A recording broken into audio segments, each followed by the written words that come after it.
En 2026, le monde du football va entrer dans une nouvelle dimension. Pour la première fois de l'histoire, une Coupe du Monde réunira 48 nations sur 3 pays, avec un total record de 104 matchs. Sur le papier, c'est une fête mondiale. Mais derrière les stades pleins, les hymnes nationaux et des millions de supporters, une autre compétition se joue. Une compétition bien plus discrète, celle de l'argent. Car la vraie question, au-delà de qui soulèvera le trophée, qui va gagner des milliards grâce à cette Coupe du Monde 2026 ?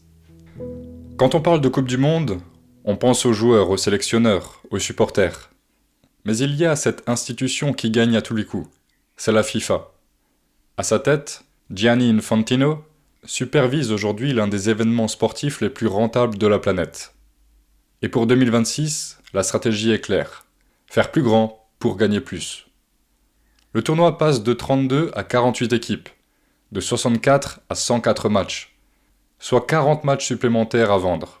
Et dans l'économie du sport, chaque match supplémentaire représente des droits TV supplémentaires, des espaces publicitaires en plus, des sponsors supplémentaires, des billets en plus. Et surtout, plus de contenu pour capter l'attention mondiale. Résultat, la FIFA pourrait dépasser les 11 milliards de dollars de revenus. Oui, 11 milliards. Autrement dit, avant même le coup d'envoi, la FIFA a déjà gagné. Si la FIFA encaisse, les États-Unis, eux, veulent transformer cette Coupe du Monde en gigantesque accélérateur économique. Sur les 16 villes hôtes, la majorité se trouve sur le territoire américain. Des villes comme New York City, Los Angeles, Dallas, Miami vont accueillir des centaines de milliers de visiteurs. Et quand un supporter voyage, il ne paye pas seulement un billet, il paye son vol, son hôtel, ses restaurants, ses transports, ses activités et même son shopping. En moyenne, un touriste international dépense plusieurs milliers de dollars durant ce type d'événement. Multiplié par des millions de visiteurs, on parle de dizaines de milliards injectés dans l'économie locale. Pour certaines villes américaines, cette Coupe du Monde représente bien plus qu'un événement sportif. C'est un plan de relance à ciel ouvert. Pour le Canada et le Mexique, l'enjeu est légèrement différent. Bien sûr, il y aura des retombées touristiques, des hôtels remplis, des restaurants complets, des transports saturés. Mais leur véritable pari, c'est l'image.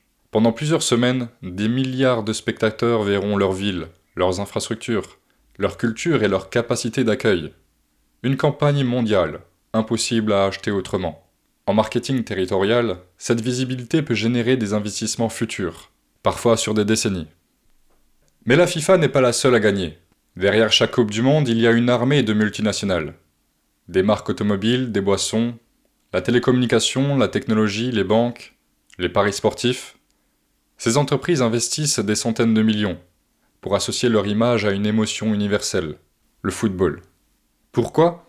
Eh bien parce qu'un but en finale peut générer plus d'impact émotionnel qu'une année entière de publicité classique. Pendant un mois, leurs logos deviennent omniprésents. Et dans ce business, l'émotion se transforme directement en chiffre d'affaires. Mais derrière cette machine à milliards, une autre réalité existe. Car organiser une Coupe du Monde coûte extrêmement cher, entre la sécurité, les transports, la gestion des foules, ou encore la modernisation des infrastructures. Il faut compter un personnel nombreux et des services publics variés. Et il faut savoir qu'une partie importante de cette facture est assumée localement, par les villes et par les États, et donc indirectement par les contribuables. C'est là que le débat commence. Est-ce qu'un investissement est rentable ou simplement un spectacle extrêmement coûteux ? Alors, qui gagne vraiment ? Les joueurs ? Peut-être. Les supporters ? Émotionnellement, certainement. Les villes ? Parfois. Mais si l'on parle uniquement d'argent, le vrai vainqueur semble déjà connu. La FIFA, les sponsors et les diffuseurs. Et pendant que le monde regarde le ballon, des milliards continueront de circuler, loin des terrains. Parce qu'en 2026, la plus grande compétition de football au monde sera peut-être surtout le plus grand jackpot pour certains. Merci d'avoir regardé cette vidéo jusqu'au bout. Je vous dis à bientôt pour une nouvelle analyse.